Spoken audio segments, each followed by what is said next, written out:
नमस्कार, स्वागत है आपका नादी टीवी के खास कार्यक्रम सॉल्यूशन में। जैसा कि आप सभी जानते हैं कि सॉल्यूशन में हम आपको देते हैं आपकी परेशानियों का सॉल्यूशन। और आज का हमारा टॉपिक है जुडिशियल सर्विसेज एग्जामिनेशन क्या है, कैसे इसकी तैयारी करें, क्योंकि आजकल कंपटीशन एग्जाम की तैयारी में हर स्टूडेंट्स लगे रहते हैं और उनके ऊपर काफी प्रेशर होता है कि किस तरीके से एग्जाम पैटर्न की जो है तैयारी करें, टाइम मैनेजमेंट क्या होना चाहिए, बहुत सारी ऐसी चीजें होती हैं। और इसी पर आज चर्चा करने के लिए हमारे साथ मौजूद हैं नितेश चौबे जी, डायरेक्टर ऑफ एलेक। तो आज हम इनसे जानेंगे सर, सबसे पहले तो यही कि जुडिशियल सर्विस एग्जामिनेशन क्या है। जी, जुडिशियल सर्विसेज एग्जामिनेशन जो है ये जजेस के अपॉइंटमेंट के लिए होता है, जो कि लोअर जुडिशरी में होता है। हमारे यहाँ जुडिशरी का जो है एक हायर जुडिशरी, एक लोअर जुडिशरी। सुप्रीम कोर्ट और हाई कोर्ट जो है वो पार्ट है हायर जुडिशरी के। बाकी फिर लोअर जुडिशरी में नॉर्मली जो डिस्ट्रिक्ट लेवल पे जो अपॉइंटमेंट्स होते हैं उसमें भी कॉन्स्टिट्यूशन के हिसाब से दो लेवल हैं जिसपे जजेस का अपॉइंटमेंट होता है। एक जो होता है डिस्ट्रिक्ट लेवल पे डिस्ट्रिक्ट जज या एडीजे से जिसका अपॉइंटमेंट होता है, जिस एग्जाम को पॉपुलरली जाना जाता है हायर जुडिशियल सर्विसेज एग्जामिनेशन के नाम से। इसमें नॉर्मली ये होता है कि कुछ एक्सपीरियंस भी रिक्वायर्ड होता है। एक फ्रेश लॉ ग्रेजुएट इस एग्जाम को नॉर्मली नहीं दे सकता है और इसके लिए कुछ एक्सपीरियंस भी रिक्वायर्ड होता है। लेकिन जो इसके अलावा एक और एग्जाम है जो सिविल जज जूनियर डिवीजन या सिविल जज क्लास 2 के नाम से जाना जाता है, इसे एक fresh law graduate graduation complete करने के बाद या कुछ स्टेट में अपने फाइनल एग्जाम के अपियरिंग वाले ईयर में भी इसमें अपियर हो सकते हैं। इस तरीके से ये दो लेवल पे एग्जाम है। दोनों का पैटर्न थोड़ा सा अलग है, लेकिन जो एग्जाम की स्टेजेस हैं वो 3 स्टेज दोनों एग्जाम्स में है। जिस तरीके से आपने बताया कि दोनों के पैटर्न अलग हैं, तो थोड़ा सा आप बताएंगे कि पैटर्न किस तरीके से अलग है। जी, स्टेजेस जैसा मैंने कहा कि दोनों एग्जाम में 3 स्टेजेस हैं। पहली होती है प्रीलिम्स, दूसरा है मेंस और तीसरा इंटरव्यू। और क्योंकि ये स्टेट सिविल सर्विसेज की तरह ही हर स्टेट अपना एग्जाम सेपरेट कंडक्ट करते हैं। किसी एक सेंट्रलाइज्ड एग्जाम जो ऑल ओवर इंडिया ऐसा कोई एग्जाम जुडिशियल सर्विसेज के लिए फिलहाल नहीं है। जैसे हम एडमिनिस्ट्रेटिव सर्विसेज में देखते हैं कि आईएएस का जो यूपीएससी जो कंडक्ट करती है आईएएस का एग्जाम, वो अक्रॉस द कंट्री सभी एस्पिरेंट्स के लिए होता है। लेकिन जुडिशियल सर्विसेज का जो एग्जाम है ये हर स्टेट अपना इंडिविजुअल एग्जाम कंडक्ट करता है। कुछ स्टेट्स में ये हाईकोर्ट कंडक्ट कराता है और कुछ स्टेट्स में वहां का पब्लिक सर्विस कमीशन इसे कंडक्ट कराता है। हर स्टेट वाइज थोड़ा सा डिफरेंस होता है सिलेबस में, पैटर्न में, लेकिन मोर और लेस एक ही लाइंस पे सारे एग्जाम्स चलते हैं। जैसा मैंने कहा, हर दोनों एग्जाम में, चाहे वो सिविल जज का एग्जाम हो या हायर जुडिशरी का एग्जाम हो, हायर जुडिशियल सर्विसेज, दोनों में जो है 3 स्टेजेस हैं। पहला प्रीलिम्स, दूसरा मेंस और इंटरव्यू। प्रीलिम्स जो होता है वो नॉर्मली ऑब्जेक्टिव टेस्ट होता है, एक क्वेश्चन होता है, 4 ऑप्शंस। मेंस जो है वो डिस्क्रिप्टिव होता है, जिसमें क्वेश्चन में आपको पूरा डिस्क्रिप्शन लिख के करना होता है। उसके बाद जो तीसरी स्टेज है वो है इंटरव्यू स्टेज, जिससे नॉर्मली यूपीएससी या किसी और पब्लिक सर्विस कमीशन का एग्जाम होता है, उसी की तरह ये है। सिर्फ फर्क इतना है कि इससे अपॉइंटमेंट्स आप जुडिशरी में कर रहे हैं। अब इन तीनों के लिए जो सबसे इंपॉर्टेंट, जैसे ऑब्जेक्टिव वाला जो है प्रीलिम्स स्टेज, वो सिर्फ क्वालिफाइंग होता है। आप प्रीलिम्स एक बार क्लियर कर लीजिए, वो सिर्फ इसके लिए है कि आप मेंस में अपियर होंगे। जो फाइनल मेरिट बनती है वो मेंस प्लस इंटरव्यू में जो मार्क्स आप स्कोर करते हैं उसके बेसिस पे फाइनल सिलेक्शन की लिस्ट तैयार होती है हर स्टेट की अपनी। अब जैसे कि आपने बात की कि मेंस में लिखित एग्जाम होता है, तो कितना जरूरी हो जाता है यहाँ पर लेखन अभ्यास करना? क्या एक इम्पोर्टेंट रोल है लेखन अभ्यास करने का? जी, जुडिशरी के एग्जाम में लिखना बहुत ज्यादा जरूरी है। कोई भी एस्पिरेंट जो जुडिशरी की तैयारी करना चाहता है, मेरा पहला सजेशन यही है कि आपकी राइटिंग प्रैक्टिस बहुत अच्छी होनी चाहिए। क्योंकि यहाँ आप एक चीज नोटिस करेंगे, डिस्क्रिप्टिव या लिखने का एग्जाम आप कॉलेज के सेमेस्टर में भी देते आते हैं, लेकिन जब आप कॉम्पिटिटिव एग्जाम या जुडिशियल सर्विसेज एग्जाम्स की बात करें तो वहां पे आपके पास टाइम बहुत कम होता है और नंबर ऑफ क्वेश्चंस बहुत ज्यादा होते हैं। जैसे स्पेसिफिकली अगर मैं बात करूं एमपी सिविल जज की, तो यहाँ मेंस में 4 पेपर होते हैं और उसमें से 2 पेपर जो लॉ के हैं उसमें 12 क्वेश्चंस आते हैं और आपको 12 आंसर्स लिखने हैं, वो भी 3 घंटे के ड्यूरेशन में। कॉलेज के सेमेस्टर एग्जाम में नॉर्मली आप 5 या 7 क्वेश्चंस लिखते हैं, लेकिन यहाँ पे आपको 12 क्वेश्चंस लिखना है, तो स्पीड आपकी बहुत ज्यादा मैटर करती है। ओके, जैसा कि तीसरा चरण होता है इंटरव्यू का, तो इंटरव्यू में किन चीजों का विशेष तौर पर ध्यान रखने की जरूरत होती है? जी, इंटरव्यू बहुत इंपॉर्टेंट है आपकी पर्सनालिटी को चेक करने के लिए। कई बार ऐसा होता है कोई एक एस्पिरेंट है जो रिटन एग्जाम में या मेंस में लिख के तो अपनी बात बहुत अच्छे से एक्सप्रेस कर पा रहा है, लेकिन वो पब्लिकली या किसी एक अथॉरिटी के सामने अपनी बात उतने अच्छे तरीके से नहीं रख पाता है। इस ग्रूमिंग की इंटरव्यू को क्रैक करने के लिए बहुत ज्यादा जरूरत होती है। कुछ स्टेट्स में इसीलिए इंटरव्यू में एक मिनिमम मार्क्स का क्राइटेरिया भी रखा गया है कि आप मेंस में कितने भी मार्क्स स्कोर करें, एक एस्पिरेंट के कितने भी मार्क्स हो मेंस में, लेकिन इंटरव्यू में एक मिनिमम कट ऑफ रखा गया है। एमपी सिविल जज या जुडिशियल सर्विसेज एग्जाम में लास्ट ईयर ये चीज इंट्रोड्यूस की गई। जैसे यहाँ पे 50 नंबर का इंटरव्यू होता है तो एटलीस्ट हर एस्पिरेंट को अब 20 नंबर इंटरव्यू में लेना जरूरी है। अदरवाइज मेंस में आपका कुछ भी स्कोर हो, फाइनल मेरिट में आपका नाम नहीं होगा। जी, और अगर इंटरव्यू में जवाब जो हमें देना होते हैं तो किस तरीके से, फास्ट, स्पीड या विद ऑफ कॉन्फिडेंस, क्या ध्यान रखना चाहिए? स्पीड तो बहुत ज्यादा मैटर नहीं करती है, बस ये होना चाहिए कि आप जो आंसर कर रहे हैं वो कम्युनिकेबल हो और अंडरस्टैंडेबल हो फॉर दी इंटरव्यू पैनल जो वहां पे बैठे हैं इंटरव्यू लेने के लिए। वो उस बात को अच्छे से समझ पाए एक नॉर्मल टेम्परामेंट में और कॉन्फिडेंस के साथ आप अपने जवाब दें। अगर कोई पर्टिकुलर क्वेश्चन ऐसा है जिसका जवाब आपको नहीं आता तो उस चीज को एक्सेप्ट करें, उसमें कोई प्रॉब्लम नहीं है अगर आप इस चीज को एक्सेप्ट करते हैं कि पर्टिकुलर क्वेश्चन आपको नहीं आता है। और हमारे साथ एक कॉलर वेदांत हमारे साथ जुड़ गए हैं। जी वेदांत, बहुत स्वागत है आपका, पूछिए क्या सवाल पूछना चाहते हैं? सर नमस्कार, मेरा सवाल है, मैं अभी बीए का छात्र हूँ, मेरा बीए चल रहा है, ग्रेजुएशन है। मैं पूछना चाहता हूँ कि जैसे मुझे जुडिशियल सर्विस की तैयारी करनी है तो उसके लिए क्या क्वालिफिकेशन और कितने साल मुझे तैयारी करने में लग जाएंगे, इस बारे में पूछना चाहता हूँ।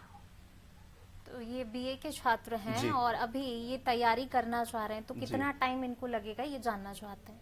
देखिए, एक पहले तो सबसे पहले ये जरूरी है कि सिविल जज का एग्जाम सिर्फ वो लोग दे सकते हैं जिनका लॉ में ग्रेजुएशन है। जैसे आप अगर बीए कर रहे हैं तो बीए कंप्लीट करके आपको एलएलबी करना होगा, लॉ ग्रेजुएशन, उसके बाद आप अपीयर हो सकते हैं एग्जाम में, लॉ ग्रेजुएशन करने के बाद। जहां तक है प्रिपरेशन की बात, तो प्रिपरेशन आपके कैलिबर पर डिपेंड करता है कि कितनी ड्यूरेशन उसमें नॉर्मली लगनी चाहिए। तो पहले तो इन्हें लॉ ग्रेजुएशन कंप्लीट करना होगा। तो वेदांत, आपको पहले लॉ ग्रेजुएशन कंप्लीट करना होगा। उम्मीद है आपको आपके सवाल का जवाब मिल गया होगा। बहुत शुक्रिया कॉल करने के लिए। अब जैसे कि हम इंटरव्यू प्रोसेस की बात कर रहे थे, आपने कहा कि इंटरव्यू में स्पीड मायने नहीं रखती है, कॉन्फिडेंस मायने रखता है। अब इंटरव्यू जैसे कि कोचिंग्स करते हैं तो क्या प्रैक्टिस के दौरान क्या कुछ है जो वहां पर बताया जाता है और जो हमें मददगार होता है? क्या मॉक टेस्ट वगैरह बहुत महत्वपूर्ण होते हैं इंटरव्यू के लिए? जी बिल्कुल, मॉक इंटरव्यूज बहुत महत्वपूर्ण होते हैं। अब क्योंकि पहले तो ये सवाल अराइज होता है कि अगर आप कोचिंग ज्वाइन कर रहे हैं कोई पर्टिकुलर कॉम्पिटिटिव एग्जाम के लिए, तो सबसे पहले आपको जो मद्देनजर रखना है एग्जाम पैटर्न की क्लैरिटी। कोई भी एस्पिरेंट जब प्रिपरेशन स्टार्ट करता है उसके लिए सबसे पहले उसे एग्जाम पैटर्न की क्लैरिटी होनी चाहिए। जैसे हमारा एमपी सिविल जज एग्जाम की हम स्पेसिफिकली बात करें तो 3 स्टेजेस जो हैं उसमें भी, जो प्रीलिम्स में भी हाईकोर्ट ने स्पेसिफाई किया हुआ है कि किस पर्टिकुलर सब्जेक्ट से कितने सेक्शन होंगे, कितने क्वेश्चंस पूछे जाएंगे, ये ध्यान में रखना बहुत जरूरी है। अगर ये चीज आप खुद से कर सकते हैं, पैटर्न को बहुत अच्छे से समझ के, प्रीवियस ईयर पेपर्स को एनालाइज करके, या कई बार नोटिफिकेशन में स्पेसिफिक होता है कि किस पर्टिकुलर सब्जेक्ट का कितना वेटेज होगा, कितने क्वेश्चंस उससे पूछे जाएंगे, ये काम अगर आप खुद कर सकते हैं तो आप खुद भी कर सकते हैं। लेकिन यहाँ पे कोचिंग एक इंपॉर्टेंट रोल प्ले करती है आपको ये सारी बातें समझाने में। एक पर्टिकुलर सब्जेक्ट अगर आपने लिया भी है, जैसे मान लीजिए एक पर्टिकुलर सब्जेक्ट का वेटेज है कि उसमें 15 क्वेश्चन आएंगे प्री के, अब उस 15 में भी क्योंकि सब्जेक्ट बहुत बड़ा होता है, जैसे एमपी सिविल जज में 12 अलग अलग लॉज आते हैं जो पूरे दोनों स्टेजेस में, आपके प्रीलिम स्टेज में और मेन स्टेज में, दोनों में ये 12 सब्जेक्ट इंपॉर्टेंट हैं। मेंस में जो 4 पेपर हैं उसमें इन 12 में से 6 सब्जेक्ट्स का डिवीजन है। 2 पेपर आपके बनते हैं 12 सब्जेक्ट्स में से, एक सिविल लॉ का पेपर, एक क्रिमिनल लॉ का। इसके अलावा भी मेंस में 2 पेपर और हैं, एक ऐसे और प्रेसे राइटिंग का, और चौथा पेपर जो है वो है जजमेंट राइटिंग का। तो यहां पे हमें ध्यान में ये रखना है कि अगर आप पर्टिकुलर एक सब्जेक्ट पढ़ रहे हैं तो उसको पढ़ते समय आप इन तीनों स्टेजेस को ध्यान में रखें कि इस पर्टिकुलर टॉपिक से प्री में क्या क्वेश्चंस बन सकते हैं, मेंस में क्या पर्टिकुलर क्वेश्चन बन सकते हैं और इंटरव्यू में इससे क्या पूछा जा सकता है। इसके लिए सबसे इंपॉर्टेंट है प्रीवियस ईयर पेपर को आप एनालाइज करें, उससे आप टॉपिक सॉर्ट आउट करें, उसके बाद अपनी प्रिपरेशन इन लाइंस पे अगर आप स्टार्ट करेंगे तो वो बहुत बेहतर होता है। मतलब यहाँ पर सैंपल पेपर एक बहुत इंपॉर्टेंट रोल प्ले करते हैं। सैंपल पेपर्स की तैयारी करना पहले से बहुत ज्यादा जरूरी हो जाता है क्योंकि उन्हीं के आधार पे अगला जो एग्जाम होता है तो बहुत कुछ हमें यहाँ पर मदद सैंपल पेपर से मिल सकती है। इसके लिए बिल्कुल सैंपल पेपर की जितने भी स्टूडेंट्स हैं अच्छे से तैयारी करें ताकि आप लोग एग्जाम अच्छे से कंडक्ट कर सकें। और हमारे साथ एक कॉलर जो है निहारिका जुड़ गई हैं। निहारिका, बहुत स्वागत है आपका, पूछिए क्या सवाल पूछना चाहती हैं?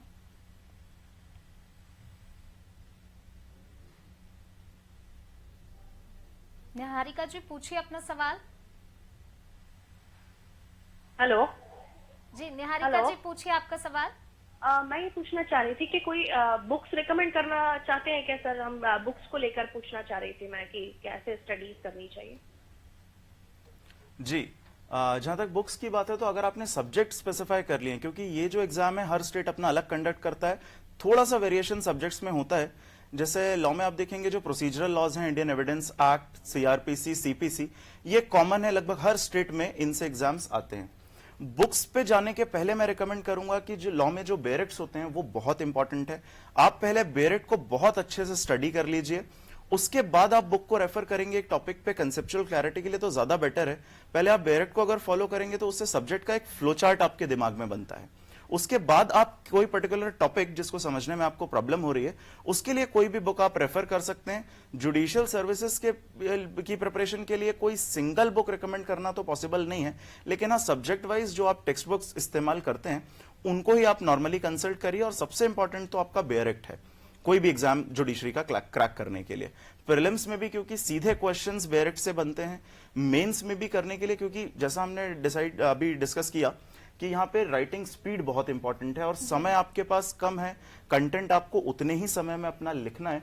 इसीलिए ये बहुत जरूरी है हर एस्पिरेंट के लिए कि वो अपने कंटेंट को कंसाइज और कन्फाइंड रखे टू द क्वेश्चन। जो सवाल पूछा गया है एग्जैक्टली आपको उसका आंसर करना है। उसके लिए वैसे तो बेरेक्ट ही सफिशिएंट होता है, बट क्योंकि लॉ के आंसर्स में केस लॉज एक बहुत इंपॉर्टेंट रोल प्ले करते हैं कि पर्टिकुलर केस में हाई कोर्ट या सुप्रीम कोर्ट ने क्या हेल्ड किया है, वो बहुत इंपॉर्टेंट होता है। तो उसके लिए आप कोई भी पर्टिकुलर सब्जेक्ट की रेफरल बुक रेफर कर सकते हैं। और हमारे अगले कॉलर लक्ष्मीकांत हमारे साथ जुड़ गए हैं। जी लक्ष्मीकांत जी, पूछिए क्या सवाल है आपका। मैम कितने अटेम्प्ट दे सकते हैं इस एग्जाम के लिए, कितने और अटेम्प्ट लिमिट क्या है? जी, इसमें जो एलिजिबिलिटी क्राइटेरिया है सिविल जज के एग्जाम के लिए, क्योंकि स्टेट वाइज अपना अलग अलग एग्जाम है, हर स्टेट का थोड़ा सा डिफर करता है।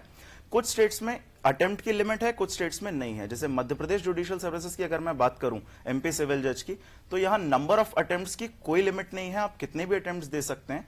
लेकिन इसकी एज लिमिट फिक्स की गई है 35 ईयर्स, 35 साल इसकी अपर एज लिमिट है। यह है लोअर जुडिशरी की सिविल जज एग्जाम के लिए।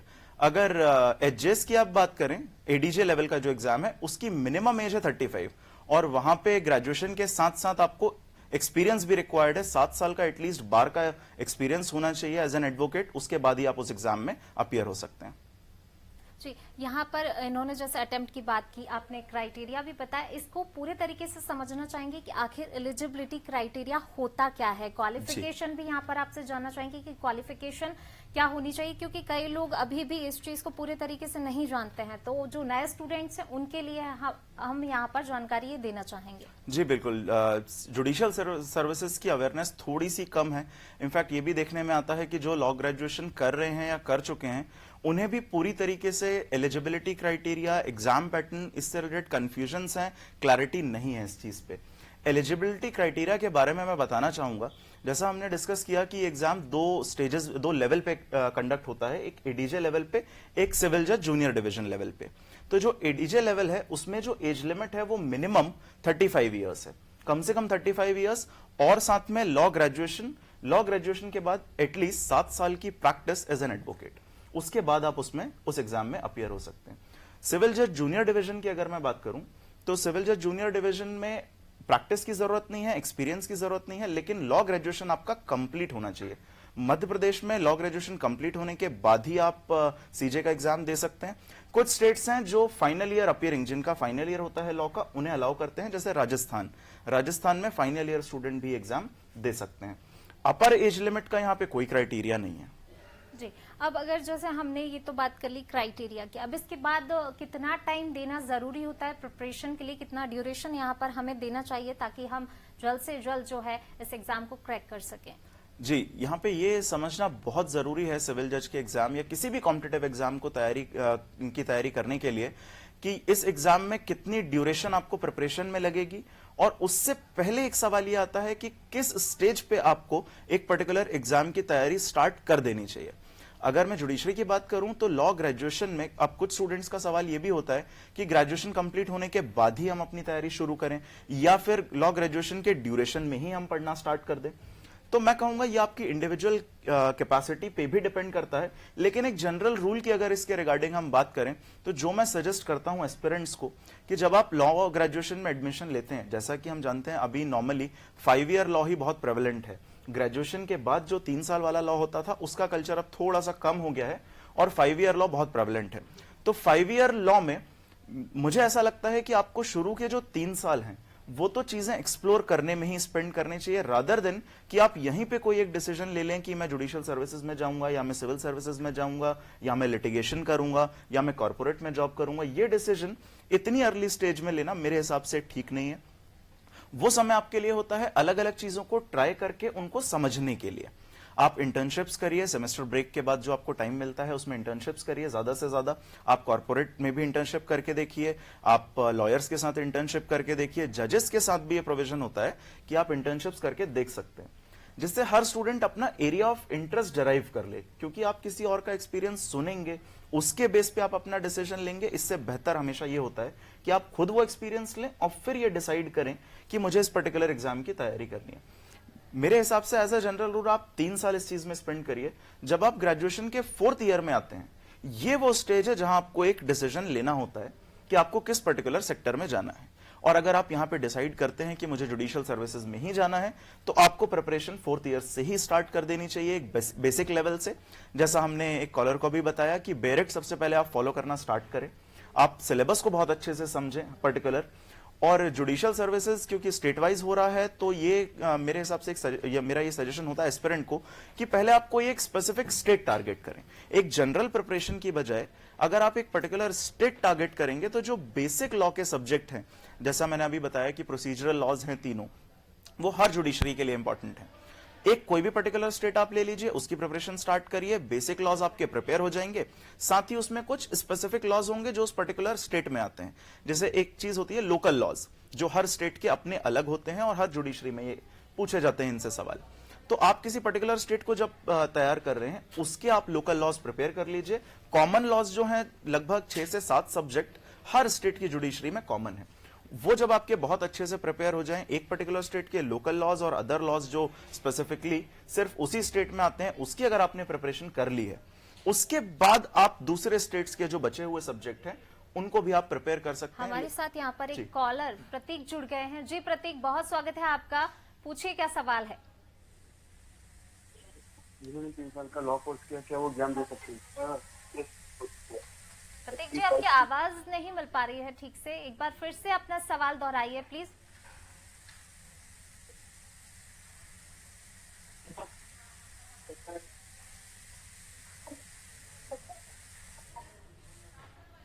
लगता है संपर्क नहीं हो पा रहा है। तो हम जिस स्टेजेस की आप बात कर रहे थे और एग्जाम्स की, तो क्या बताएंगे और स्टूडेंट्स के लिए? जी, जैसा मैं बता रहा था आपको कि पर्टिकुलर स्टेट के सब्जेक्ट आप बाद में प्रिपेयर कर सकते हैं। जो कॉमन लॉज हैं उन पे आप ज्यादा फोकस करके अपनी प्रिपरेशन स्टार्ट करिए। पहले इस चीज को डिसाइड करना बहुत जरूरी है कि आपको जुडिशियल सर्विसेज एग्जामिनेशन के लिए जाना है। कोई भी कॉम्पिटिटिव एग्जाम बहुत डिटर्मिनेशन और पेशेंस रिक्वायर करता है। अगर आप उसके चैलेंजेस को पहले समझ लेंगे और उसके बाद एग्जाम की प्रिपरेशन स्टार्ट करेंगे, तो मुझे लगता है आप ज्यादा सक्सेसफुल होंगे। क्योंकि एक चीज जो एंट्रेंस एग्जाम में और इस कॉम्पिटिटिव एग्जाम्स में जो किसी गवर्नमेंट जॉब के लिए होते हैं, एक बहुत बेसिक अंतर ये होता है कि जब आप एंट्रेंस एग्जाम दे रहे होते हैं तब आप स्कूल से पास आउट होते हैं, आपके ऊपर कोई प्रेशर नहीं होता है। एक बड़ा ही अनटच सा इशू है कॉम्पिटिटिव एग्जाम की प्रिपरेशन को लेके। सभी लोग कंसर्न होते हैं एकेडमिक क्या रिक्वायरमेंट्स हैं, क्या माइंडसेट होना चाहिए, कौन सी बुक्स हमें रेफर करनी है, टेस्ट पेपर क्या रिक्वायर्ड है, इन सब के बारे में तो हम बात करते हैं। हमारे साथ हमारे एक और कॉलर प्रतीक जुड़ गए हैं। प्रतीक जी, पूछिए क्या सवाल है आपका।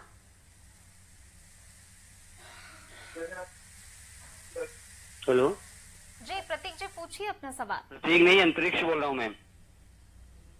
जी अंतरिक्ष जी, बोलिए। जी मैम, मेरा सवाल ये है कि जिन्होंने 3 साल का लॉ कोर्स किया है, क्या वो एग्जाम दे सकते हैं? जी, जिन्होंने 3 साल का लॉ ग्रेजुएशन किया है, जो कि नॉर्मल ग्रेजुएशन के बाद होता है, वो बिल्कुल इस एग्जाम में अपीयर हो सकते हैं। आपके पास सिर्फ लॉ ग्रेजुएशन की डिग्री होनी चाहिए, वो 5 इयर्स हो या 3 इयर्स, इससे कोई फर्क नहीं पड़ता है। 3 साल का LLB करके भी आप ये एग्जाम में अपीयर हो सकते हैं।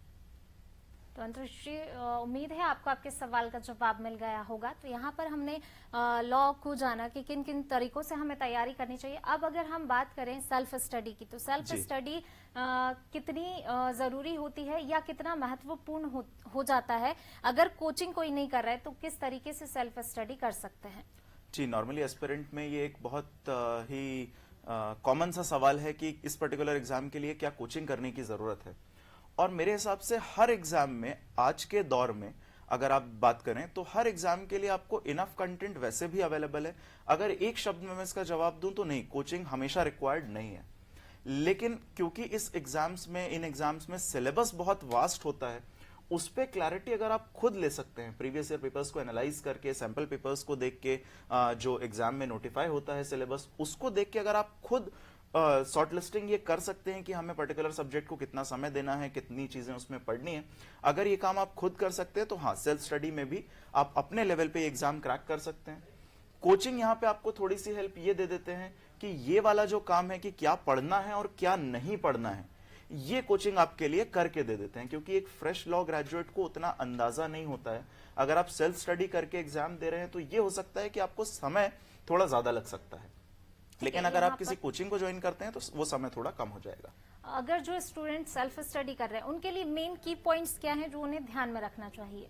जी, जुडिशरी के एग्जाम के लिए जो स्टूडेंट सेल्फ स्टडी कर रहे हैं उसमें सबसे इंपॉर्टेंट चीज तो है जो डिफरेंट लॉज हैं, कॉमन लॉज हैं, वो तो हर स्टेट में है और कॉलेजेस में पढ़ाए जाते हैं, तो उस पे कंसेप्चुअल क्लैरिटी तो आपके पास हो जाती है। लेकिन जो लोकल लॉज हैं वो यहाँ पे एक इंपॉर्टेंट रोल प्ले करते हैं। जैसे जो नॉर्थ के स्टेट्स हैं जिनमें रीजनल लैंग्वेज की रिक्वायरमेंट नहीं होती है, जुडिशरी में एक ये भी इशू है कि कुछ जो स्टेट्स हैं वहां पे रीजनल लैंग्वेज रिक्वायर्ड होती है, तो जो बाकी क्राउड है जिसे वो लैंग्वेज नहीं आती है वो एग्जाम नहीं दे सकता है। लेकिन अगर नॉर्थ के स्टेट्स की हम बात करें, जैसे मध्य प्रदेश, छत्तीसगढ़, राजस्थान, दिल्ली, हरियाणा, यहाँ पे कोई रीजनल लैंग्वेज नहीं होता है, हिंदी का थोड़ा बहुत पोर्शन होता है, तो जितने भी हिंदी स्पीकिंग एस्पिरेंट्स हैं वो सब इसके लिए अपेयर होते हैं। लेकिन यहाँ पे जो बड़ा डिफरेंस है वो इनके लोकल लॉज में है। तो लोकल लॉज पे बहुत ज्यादा आपको फोकस करने की जरूरत है इजीली, क्योंकि आपने कॉलेज में नॉर्मली ये लॉज नहीं पढ़े होते हैं, तो उस पे गाइडेंस आपको अगर आप किसी मेंटर या कोचिंग के थ्रू लेते हैं थोड़ी हेल्प लगती है। सेल्फ स्टडी अगर आप कर रहे हैं तो उसके लिए आपको अच्छे बुक्स और कंटेंट्स की जरूरत होगी। मेनली अगर आप डायरेक्ट फॉलो करेंगे तो काफी हद तक एक क्लैरिटी आपको आ जाएगी। और मेरा सजेशन ये होता है सेल्फ से प्रिपरेशन जो कर रहे हैं वो पहले लोकल लॉज प्रिपेयर करें, ताकि आपको आगे वो प्रॉब्लम ना हो। हम उसे बड़ा नेग्लेक्ट करके चलते हैं एंड तक कि पहले कॉमन जो सब्जेक्ट हैं उनको प्रिपेयर कर रहे हैं, लोकल लॉ बाद में कर लेंगे। लेकिन जब मेरिट आती है या रिजल्ट आता है तब ये रिग्रेट होता है कि लोकल लॉज पे थोड़ा समय हमें और देना चाहिए था। दूसरी एक जो चीज है कि राइटिंग की प्रैक्टिस यहाँ बहुत रिक्वायर्ड है। यहाँ पे जो सेल्फ स्टडी कर रहे हैं उन्हें ये प्रॉब्लम हो सकती है कि आप उस राइटिंग की प्रैक्टिस खुद से उतनी ना कर पाए, क्योंकि आपके पास सफिशिएंट टेस्ट अवेलेबल नहीं है, और क्योंकि जुडिशरी का जो एग्जाम है वो लिमिटेड है टू लॉ ग्रेजुएट्स ओनली, इसीलिए इसका कंटेंट भी थोड़ा सा कम है मार्केट में available in comparison to other any other exam, जैसे कि पीएससी या आईएएस होता है। इसके लिए आपके पास ऑलरेडी बहुत सारे बुक्स और क्वेश्चन के लिए आपको चीजें मिल जाएंगी। लेकिन अगर कोई सेल्फ स्टडी कर रहा है जिसे कोई एक्सेस नहीं है ऐसी टेस्ट सीरीज या इन चीजों का, तो उनके लिए मैं रिकमेंड करूंगा कि जैसे कॉलेज के सेमेस्टर में जो नॉर्मल टॉपिक पे जो क्वेश्चंस आते थे, आप अगर उनके आंसर्स लिखने की प्रैक्टिस भी थ्रू आउट योर प्रिपरेशन करते हैं तो वो भी आपके लिए बहुत हेल्पफुल होगा। अब सबसे आखिरी चीज जो यहाँ पर बहुत इंपॉर्टेंट है, जो लोग तैयारी कर रहे हैं उनके लिए आप क्या टिप्स देना चाहेंगे? जो इस एग्जाम की तैयारी कर रहे हैं, मैं सबसे पहले तो, क्योंकि एक जो बड़ा अनटच सा इशू इस प्रिपरेशन में होता है, हम एकेडमिकली बहुत ज्यादा बात करते हैं कि बुक्स कौन सी चाहिए, मॉक टेस्ट कौन से चाहिए, कोचिंग करनी चाहिए नहीं करनी चाहिए। एक इंपॉर्टेंट इशू यहाँ पे जो है पीयर प्रेशर या एक जो सोशल प्रेशर होता है एस्पिरेंट पे, उसको कैसे हमें हैंडल करना है।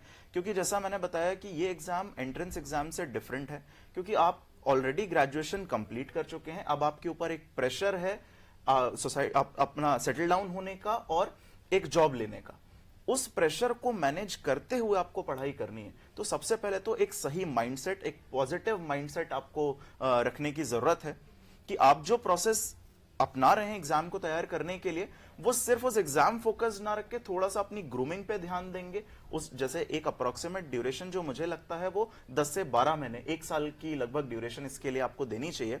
और इस ड्यूरेशन में आप ये भी ध्यान रखें कि जो आपके पर्सनल इंटरेस्ट हैं उसको आप बिल्कुल ना छोड़ें, उनको भी आप करते रहें, पढ़ाई के साथ बाकी चीजें भी थोड़ी करते रहें, ताकि एक जो ये पीयर प्रेशर है इसको आप थोड़ा ठीक से हैंडल कर पाएं, अपनी फैमिली को उसके लिए प्रिपेयर करें और थोड़ा सा कम इन्फ्लुएंस्ड हो सोशल चीजों से। क्योंकि इस समय पे आप देखेंगे कि आपके बैचमेट्स या कोई और दूसरे जो फील्ड में हैं वो स्टार्ट कर देंगे जॉब करना, और आप अभी भी फैमिली पे डिपेंडेंट हैं। तो यहाँ पर जो लोग तैयारी कर रहे हैं उनके लिए बहुत महत्वपूर्ण जानकारी यहाँ पर दी कि सोशल जो चीजें हैं उनसे बचे, थोड़ा माइंडसेट करें, टाइम प्रॉपर दें पढ़ाई के लिए, 1 से 1.5 साल लग सकता है। और साथ ही इंटर्नशिप यहाँ पर बहुत जरूरी हो जाती है, तो इंटर्नशिप करें ताकि उससे आपका नॉलेज बढ़े और आपको आपका इंटरेस्ट भी पता चले, पर्सनल इंटरेस्ट को ना छोड़ें।